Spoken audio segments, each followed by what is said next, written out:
And remember to smile. Mhm. We are live. Here we are. I'm not hearing anything. Got it. We're good? Okay.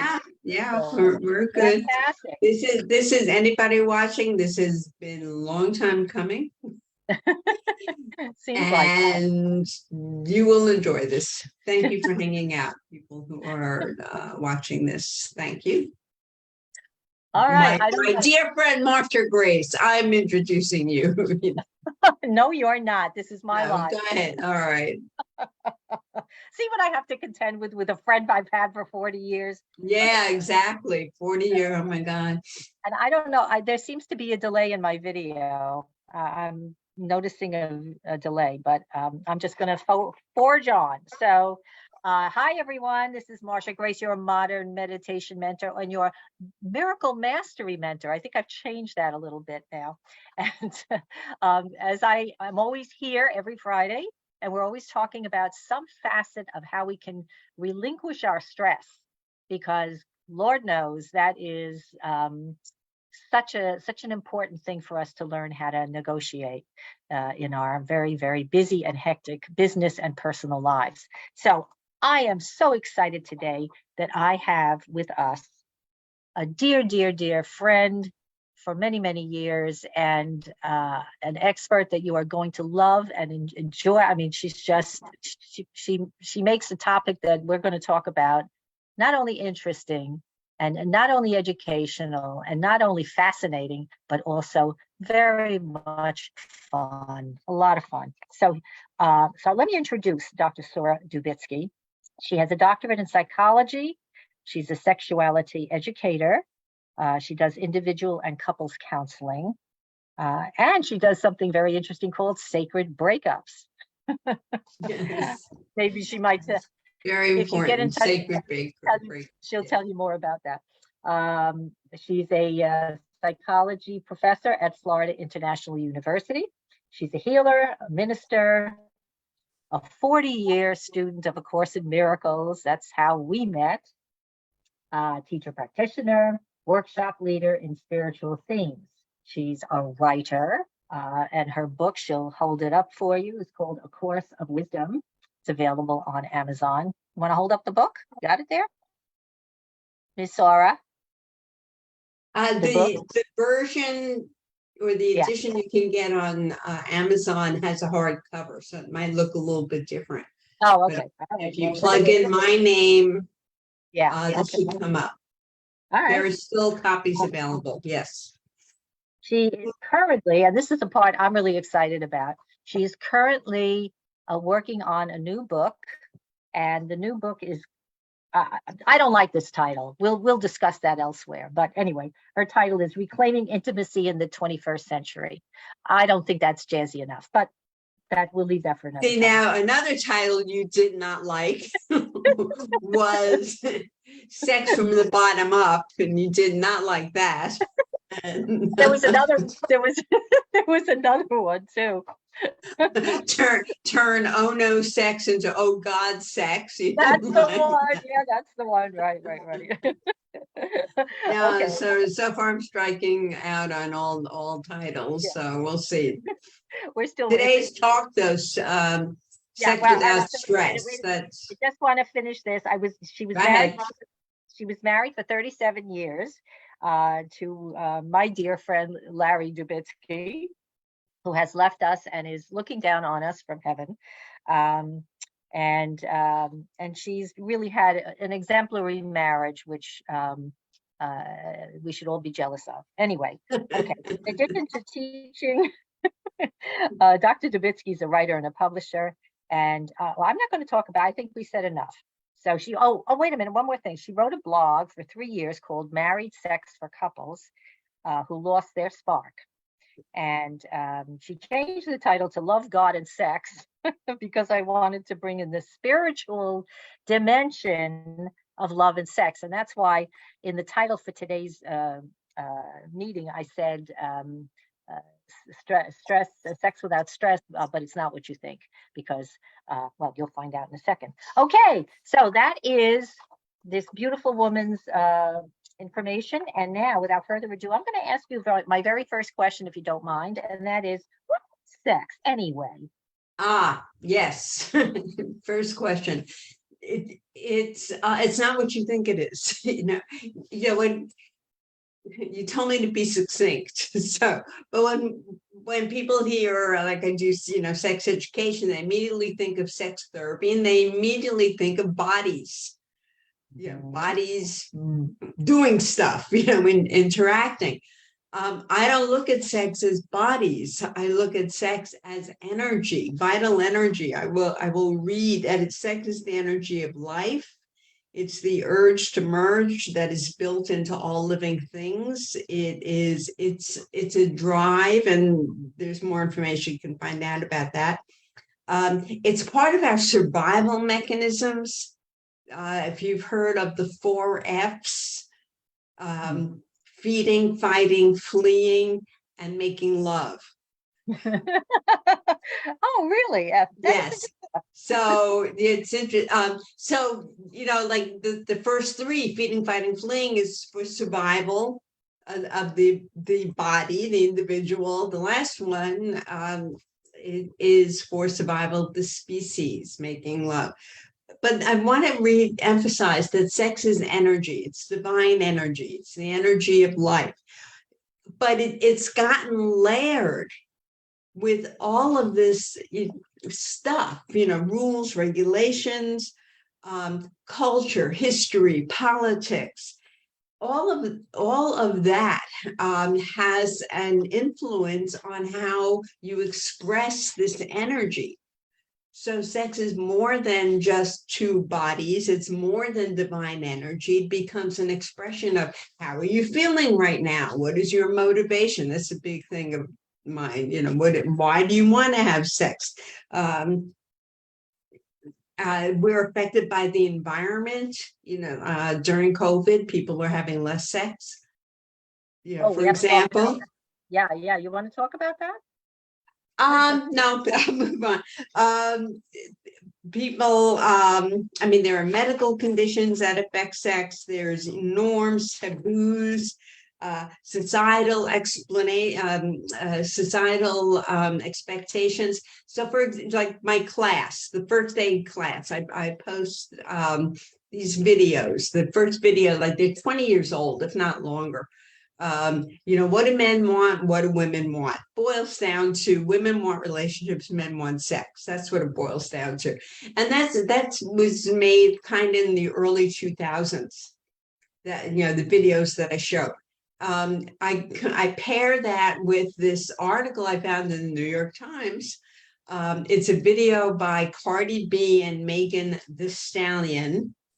And it's called WAP. I won't say what it stands for. You know what it stands for. You can look it up.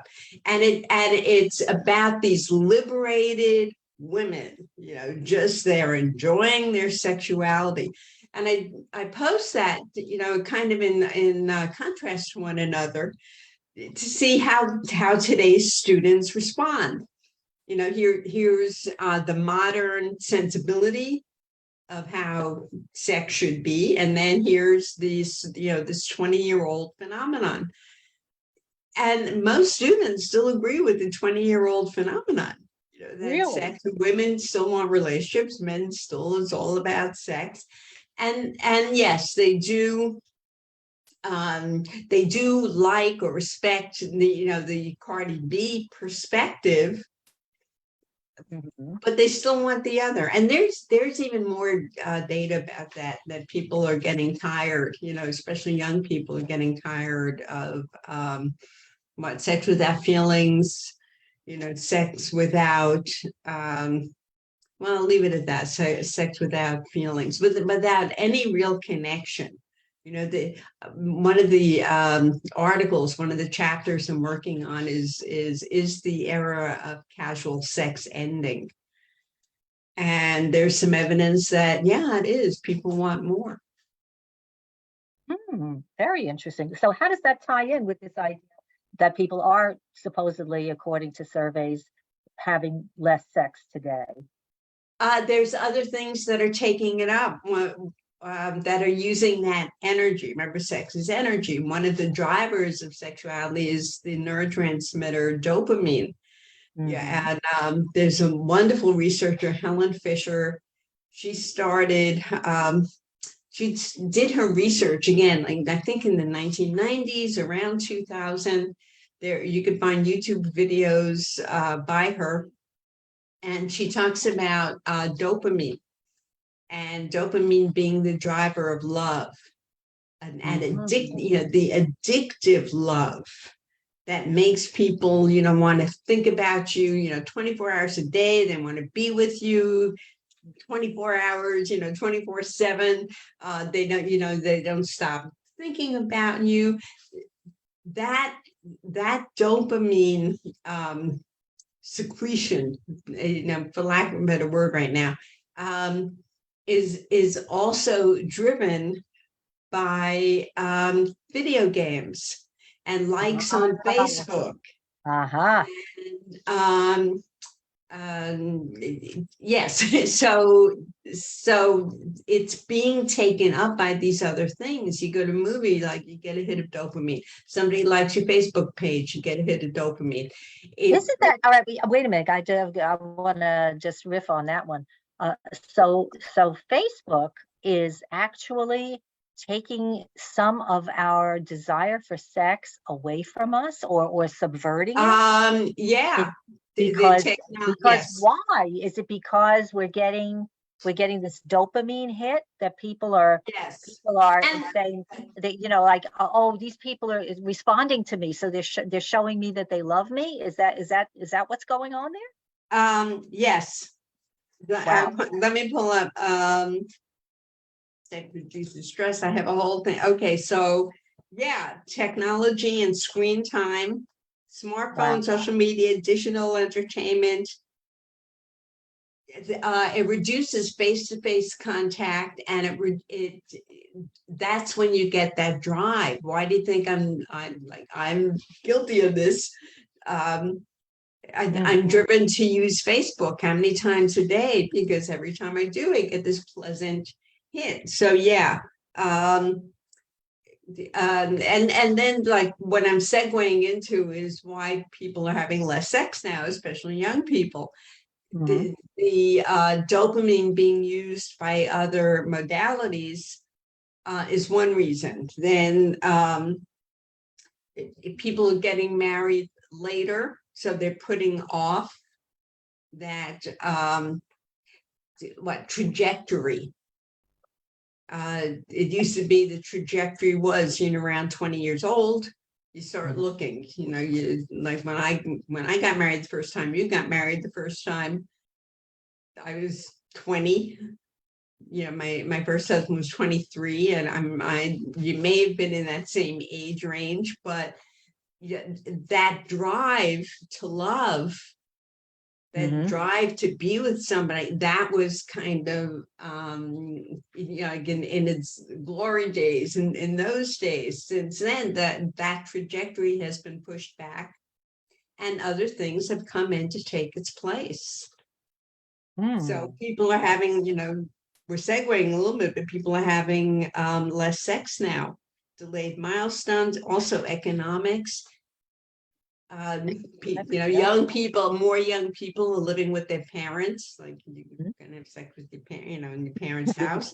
A little less privacy there. Yeah, exactly.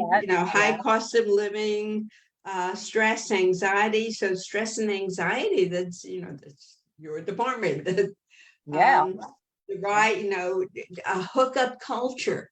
There's a couple of terms I came across recently.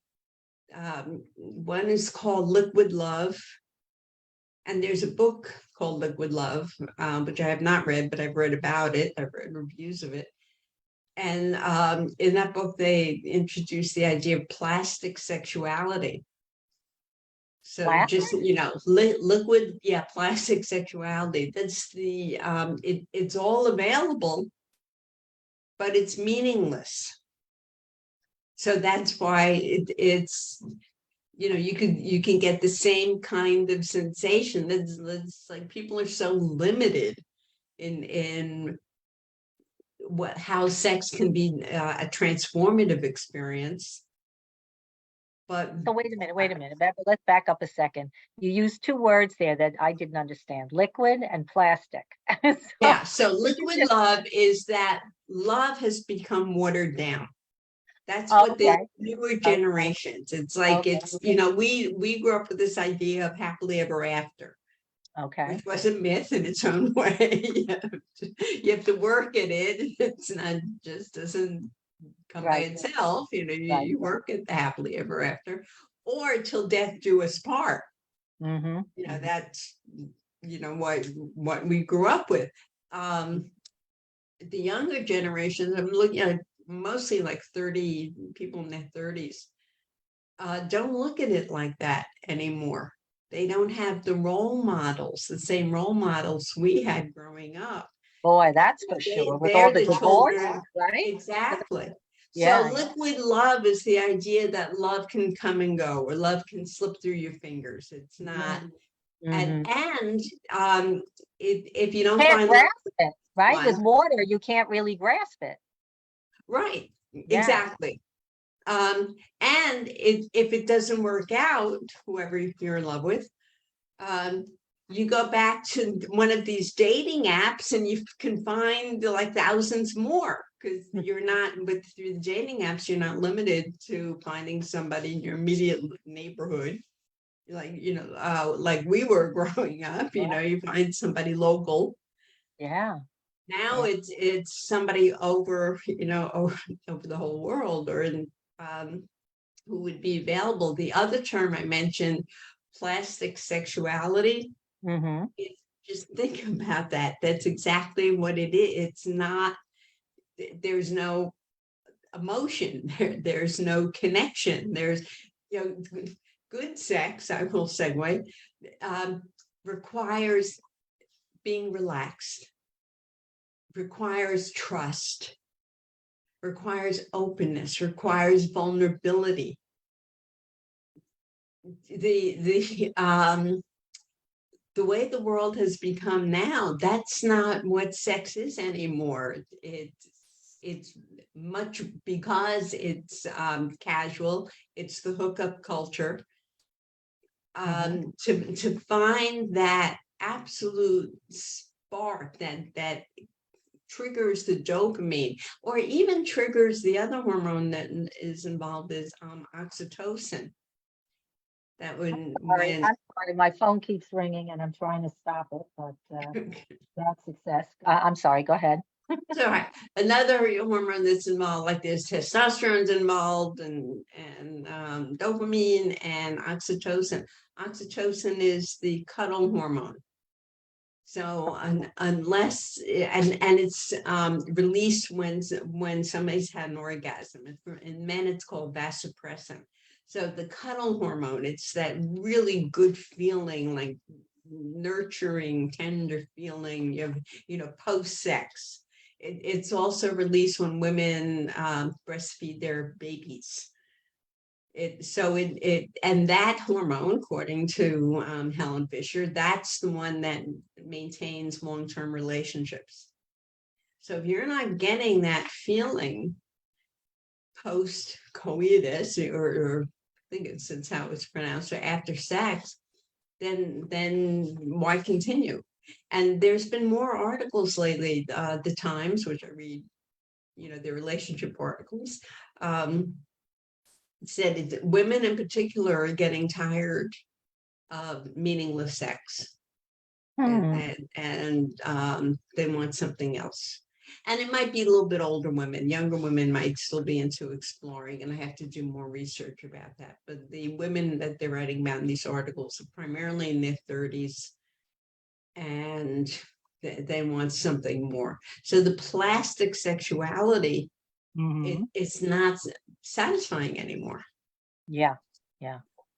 And then that was great, and I think you could really expound upon that. But we got some good points there as to why sex is not as why people are having less sex. I think that's really great. We've got the if I recall what you said, we have the videos, right? The young people love all those video games and what zap chat, whatever it is. I don't know. Right, Snapchat. It's chat, also instant. The era of instant gratification. Right. Good sex takes time. Right. If you want to have, good sex, here's, hey, slow down, relax. There's right. Again, I'm segueing. All right. Well, let's not get that. I just wanted to recap those things because I think that's really important for us to. One of the main things that I think that we wanted to get across today is that if you're in that category and you find that you're not, then you can examine to see what's going on in your life that's making it like that. Is it because you spend too much time on Facebook or Snapchat or WhatsApp or whatever it is? Are you allowing yourself to get taken away by that instant gratification? So that's a really good point. Plus, or if you're a young person, or if you're living in a household with a bunch of other people, and you might not have the privacy. That's so true. Two more things. Okay. I'll commit two more things. Okay. One is accessibility pornography. Oh, it's just ubiquitous. And people who watch a lot of porn, it sets up expectations in their mind about what sex should look like. And most often the reality does not match the expectation. Oh, wow. So it leads to really poor encounters. One more thing, mental health, stress, anxiety, depression, influence sexual desire and well-being. And the reason I bring that up is I see that with students. So the people in my classes are in like 20s average, let's say early 20s. And if I ask a question like, what factors need to be in place before you have children? Because we talk about having children. And it's only in the past 2 or 3 years that I've gotten, as part of the responses, I've gotten mental health. You have to be mentally healthy before having children. I think, wow, why is this even coming up now? Why isn't it automatically assumed that people are mentally healthy? But nope, it's become something that you have to think about before having children. So mental health, the awareness of mental health and stress and depression, it is infiltrating, that generation, and it's damping down their sex life as well. Wow, all great points. Wow, terrific. Absolutely. Ooh, okay, so I think that's you've made the major points there of what. Yes, why people are having less sex. Yes. Okay, all right. So I know you're going to give us some techniques, and or do you want to talk about the benefits of sex first? What would you like to do? Sure. Let me bring up. I have my handy dandy little notes.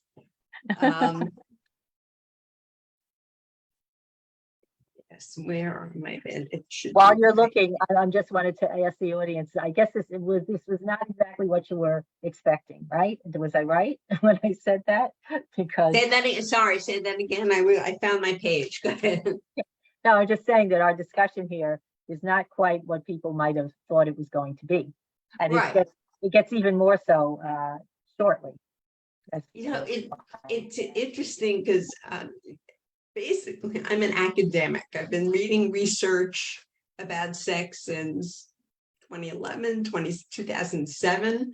And that's the perspective I take. So like I started out saying, when people find out what I do, they talk, it's about the bodies. Well, yeah, but there's so much more.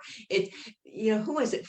Sigmund Freud said that civilization is a sublimation of of sexuality, of sex. So civilization is a sublimation. Sublimation is one of the Freudian terms that means like you hide it, it comes out in other ways. So an example, gender behavior, if you want to hide your gender behavior, you become an interior decorator. That's very stereotypical. I realize that, but that's just an idea of what sublimation is. You hide it, you use it for use the energy for something else. Is it like a substitute, would you say? I'm sorry, say that again. Is a substitute? Yes. It's like a substitute. So civilization is a substitute for sexuality. You can't fornicate all the time. So we build civilizations. That drive to build would be the same kind of energy. Okay, got it. Yeah, makes sense. So how sex reduces stress. You can talk about that. Stress releases, or sex releases endorphins, which is kind of the feel good hormones. It regulates cortisol. Cortisol is one of the stress hormones that inhibits sexual activity. So when you have sex, it releases cortisol, but it's in a good way. Cortisol is supposed to go up and then down. Right. It's supposed to help with the stress response and then disappear. When we're in the chronic stress, it doesn't disappear.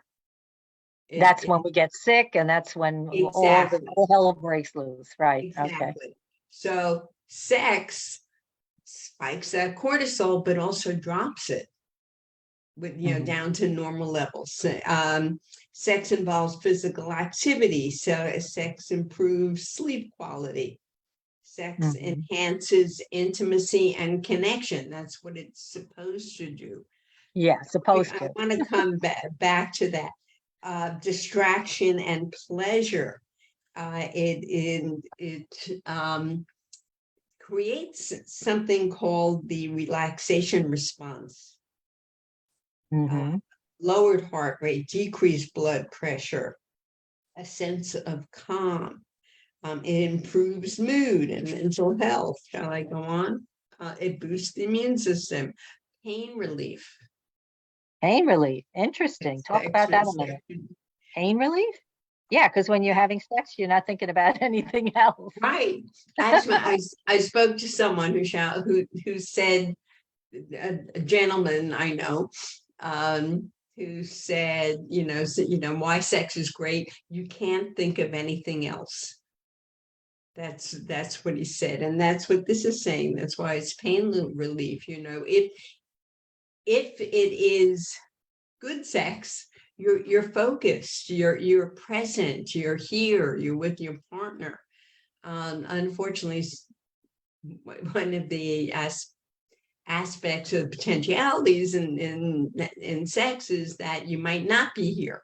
Your body's here, if that makes sense, but your mind, what should I cook for dinner tonight? I need a manicure. People joke about that, but that's a reality. Which brings me to a point that I wanted to make sure I spoke even briefly about.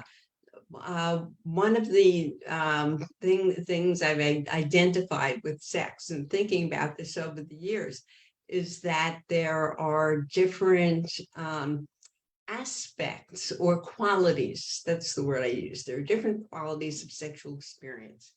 And we started talking about exercises for good sex, how to have better sex, what kind of exercises. So I've got like 3 things that I would talk about.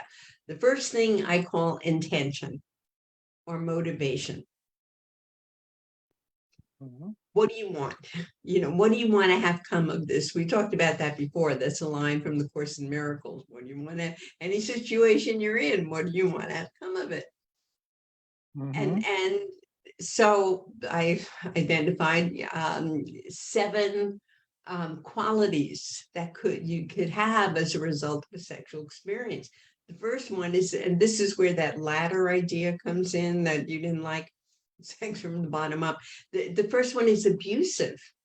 Sex can, as wonderful as it can be, it could also be hurtful. And I don't know that people walk into relationships, with that awareness, especially women, we're starry-eyed and love and we're going to have sex and isn't it great? But he or she was abusive. People want to hurt other people. And that's, so become aware of your own motivation. Are you somebody who wants to hurt people, or are you somebody who wants to be hurt? Right. It's not the sex itself, it's the purpose behind it. Exactly.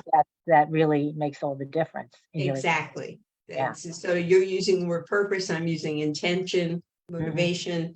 Right. The next level of quality I call empty. And that's what a lot of people are experiencing now, is empty sex. There is no connection. There is, it's like, let's just Liquid. do it, get it over with. That's like the liquid love or plastic sexuality. There's no connection. It's not, I don't know, I describe it. You walk away feeling worse than when you started. Mm. And then I talk about ordinary sex, which is ordinary. It's the kind of thing, if you're a couple, you're lying in bed at night, like, okay, let's do it, and get it over with. And it could be good or bad. Sometimes that's what you need. A quickie would be ordinary. Then I start talking about erotic sex. And if the motivation, gets more into this idea of pleasing someone else, of trying something new, of expanding your horizons, of taking your time, slowing down. Then I talk about lovemaking. Right, leads, and lovemaking, you're really focused on your partner. We call having sex making love. Is that what we're really doing? Is that our intention when we're with somebody? And I want to come back to that point. Well, so can I just interject here? What came to Sure. mind when you were talking about laying in bed and, quickie and this and that, because doesn't the idea of, I forgot the expression for it, but the foreplay, that was the word, of what you do before you actually engage in the sexual act, the time that you spend, just being with each other and Right. things that Right. Exactly. and at the end, not just jumping out of bed saying, okay, thanks a lot, goodbye. Exactly. So ordinary, there'd be very little foreplay, if any. Right. Good idea, good point. So I was love making. Then I talk about the idea of passion, because in order to have good sex, you need to feel vulnerable. Let's see, the intimacy is there. Vulnerability in order to have an orgasm, especially women need to feel vulnerable. Safe. They need, the word safe, exactly, trust, safety. That's why I talk about intimacy. Right. In order, you have to be able to let go. Yeah. And when women have orgasm, the fear centers in their brain shut down. Isn't that interesting? So you're really open. And then the last experience quality I talk about is transcendence. Transcendent is what I call, oh God, sex. People leave their bodies, people have visions. It's very, very powerful. Some of the mystics in the Bible, the Song of Solomon, people don't realize this, but if you've ever read the Song of Solomon, it's like narrating a sexual scene, that a couple, and they're let's see, honey drips or now honey juice is dripping from his mouth and he's going to carry me into the desert. It's two lovers, but somehow, I don't want to get into the Bible, but somehow sex is bad. But wait a minute, it's here, it's in the Bible. And lately, I've read just in the past few weeks, the Bible has been eliminated. Studying the Bible has been eliminated as literature from some of the programs in Florida. The Bible? Yes, because it has sexual content. No. Yes. Oh my heavens. That's surprising. That is surprising. To get back to this idea of motivation, and one of the things you want to talk about, the spiritual aspect of sexuality, if we treat potential partners as the beloved. What is the beloved? What is your definition of the beloved? And from Eastern traditions. Well, I've got the Sufi poems. I think right away of of the Sufi masters who were, they just it's these love poems to God. It's to God. It's exactly not to a person. Exactly. But that's not exactly true too, because I know some of the Sufi stuff is also to a beloved, but in context of that connection to the source. Okay. That connection, I think of it as a triangle. In other words, is you, me, and God, and that triangle is the holy relationship. Right. I always said that with my relationship with Larry, that we triangulate with God. And if anything, this is off topic, but if anything ever was going on in the relationship, the first place we would go to God.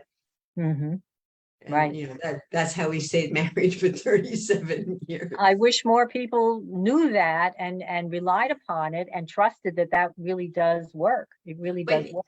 But that's a whole other issue, that we could go into, and maybe that's another reason why people aren't having meaningful sex anymore either, is because they've lost that connection that connects them not only to each other, but to a source that connects them to each other. So it's like it's a whole continuum of life, of experience. So I also think part of that is what our vision of God is. You and I have a vision and have had experiences with a loving God. I was doing some more research because of some of the issues here in Florida. But I wanted to really understand why there is still so much pain, especially surrounding gender issues. Oh boy. Can I just say, I would love to have you back to have another conversation just on that topic. Okay, so all I want to say is that there is so much fear. Confusion and fear. Oh my gosh. And misunderstanding. Oh my heavens. I mean, it's in my family personally. More about how you see that, because you must have studied that with your background. Yes, absolutely. And so it's hard to talk about God the way we understand. God is love, God is energy, God is connection. God is as higher self, real self, authentic self. Friend, guide. My guidance is readily available. here and now, and it's not fearful. That's what the whole teaching of A Course in Miracles is about. And one of the main teachings is to replace the fearful perception of God, like God's going to get you, with a story about a loving God who only wants your best interest. And we, like 40 years, you said before, we have come to know that, that would be the right word. We have come to know that as real, that loving presence, that guides us and soothes us. And when we're in relationship, always to strive to see, and I'll use that word again, the beloved. That this is our, what we're really searching for in this world is love, i.e. God. And that here is this, how do we treat the person who's in front of us? Are we treating them like an object? Are we treating them like they're there as a source for my happiness, and that's it? They're a source of my gratification. And I mentioned, one of the qualities I have is called lovemaking. That's at that level, you want to start seeing your partner as the beloved, as both giver and receiver of love. Someone you respect, and that you not idolize, but there's an equal. There's a sense of equality in your relationship with one another, that you both bring different things into the relationship, but they're equally important. Is that a fair way to say it? Yes. That how do you want to treat someone now? Sorry, the golden rule: do unto others what you've done unto you. How do you want to treat this person? It doesn't matter in a sense what you're doing there. And I have, in the book, I have a chapter about this, mutuality. That's what you were saying, mutuality of experience. Respect. All right, listen, we've been going for quite a while. And I do want to make sure that we give a breathing exercise. So there's something called the breath. Okay, I mentioned intention, that we went off of intention. Let me just preface this, that Dr. Sorah had agreed to give us a technique or two to take away and to use in a very practical sense. In our love relationships. Is that fair to say? So take it away. Go ahead. Okay. Two things. Breathing, so we talk about attention. These are the three takeaways. The second one, breathing, and I will come back to breathing. Okay. Third one, sensate focus. When you're with somebody, focus on sensations. Make pleasure the priority, not the goal of orgasm. But what do you focus on? The five senses. What are you seeing, smelling, tasting, hearing, feeling? Let the sensations guide you. That's how you get into ecstatic states, by invoking the five senses. And then I mentioned breathing. So breathing is one of the best ways to relax, which so I have this on my blog, the medium.blog, or Sorah Dubitsky Medium. I should bring it up so I know. Right, that's going to be. You have the title. Yeah, you have the title. It's in the chat room.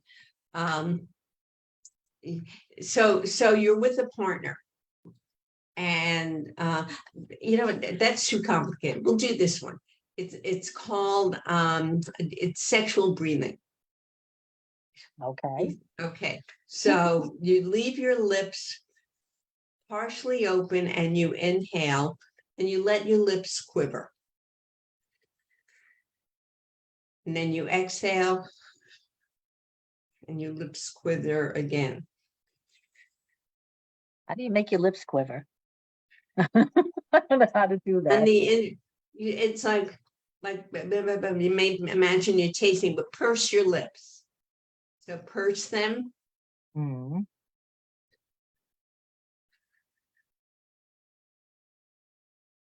Do you Well, hear? Can you hear what I'm doing? I'm breathing in. It's audible breathing.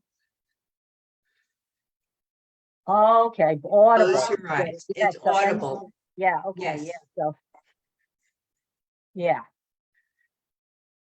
And you close your eyes.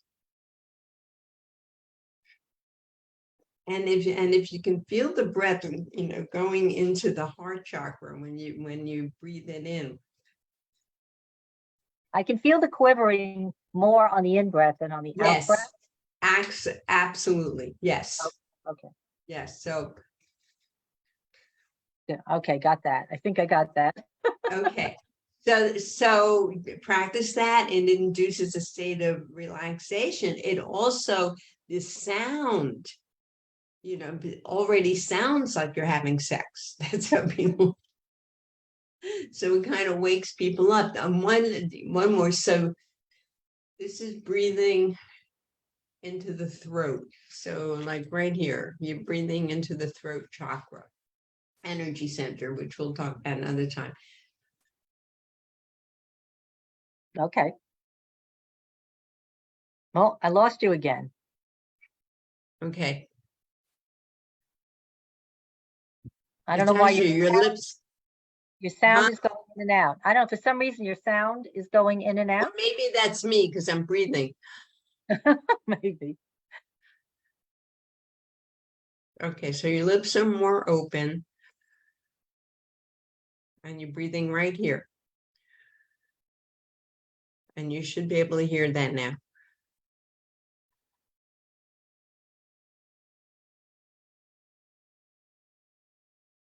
You're breathing down into the neck.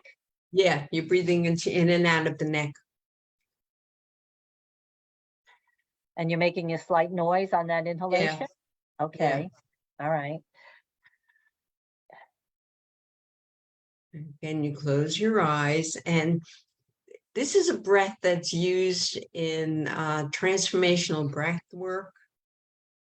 That's a therapeutic technique, but it also emulates another kind of sexual breathing.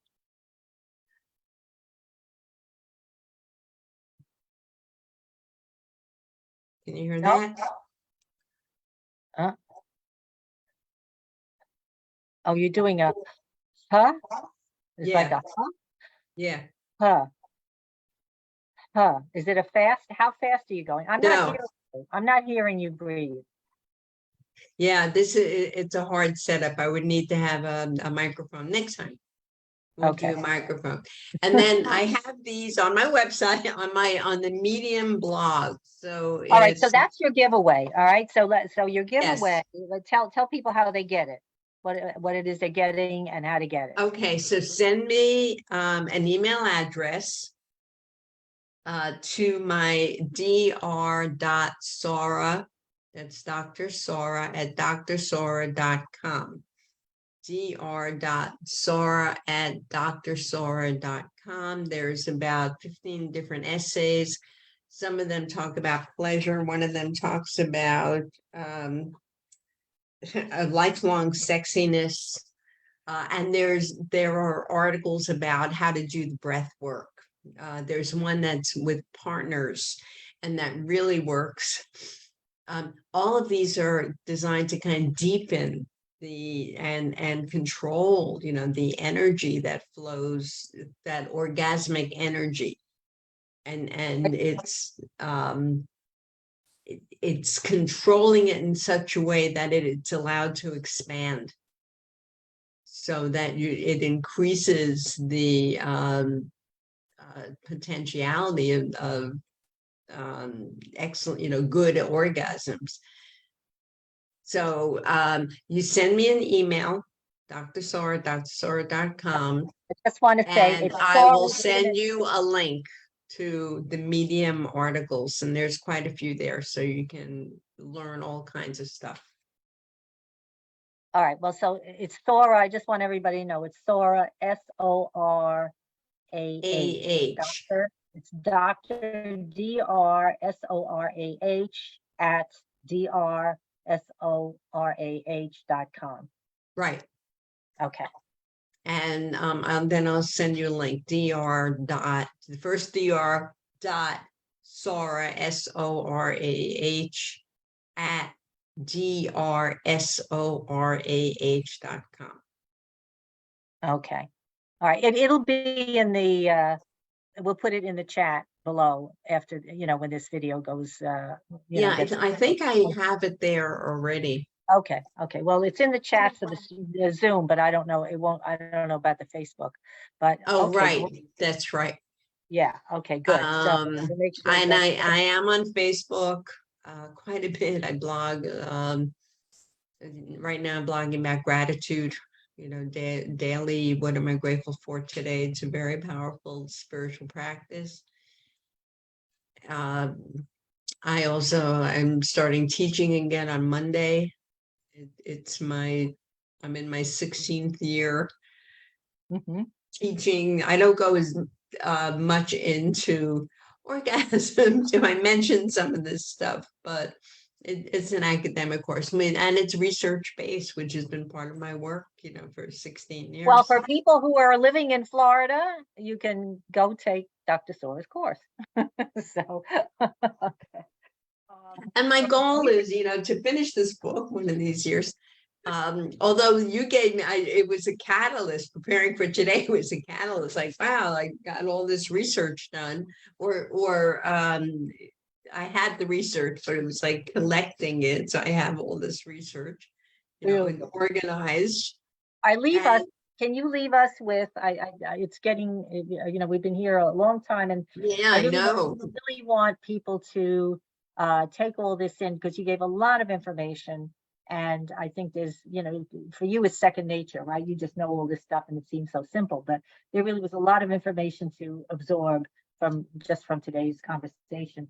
Just leave us with a couple of the keys to lifelong sexiness, just a couple of them. I know you have 9. Can you just give us a couple really quick, and then we will bid adieu to this fantastic conversation about sex without stress. Okay, so love yourself first. Bravo.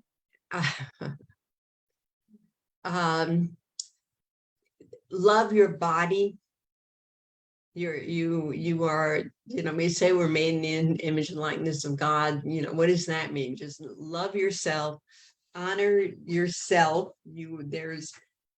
There's no one like you on planet Earth. There will be no one ever like you again. So love yourself, honor yourself, and make pleasure a priority. That idea of sensate focus for sex, but live a sensuous life. And I don't mean sexual, I mean sensory life. If you're eating, this is the best food ever. Smelling, seeing, surround yourself with beauty, and surround yourself with things that make you happy. Right. That's what I would say. And yeah, I second, third, fourth that. and I guess the way I would also, the way I might phrase it is that being in the moment is where joy and happiness are, because when we're in the moment, we are going to smell the flowers, we're going to see, the greenery around us, and take it all in and enjoy it. It's being in the moment, letting the past go, and not worrying about the future because it didn't happen yet, and just be present. So I love the way you put that. It was just so wonderful. Oh my goodness, this has been amazing. I can't wait to transcribe. Oh my God, it's almost an hour. Oh my God. I knew we would go way over, but it's okay because it was all so wonderful. So I hope it was useful and broadens the idea of what sex is or what it can be. And my goal is just to see people happy. I know that. I know you mean that from the bottom of your heart. I know you do. Thank you so much for being my friend, and thank you so much for being Yeah. the expert that you are. Here's to another 40 years. You got to get that book finished. Yes, yes, I have a good start now. You know, like, this is coalescing.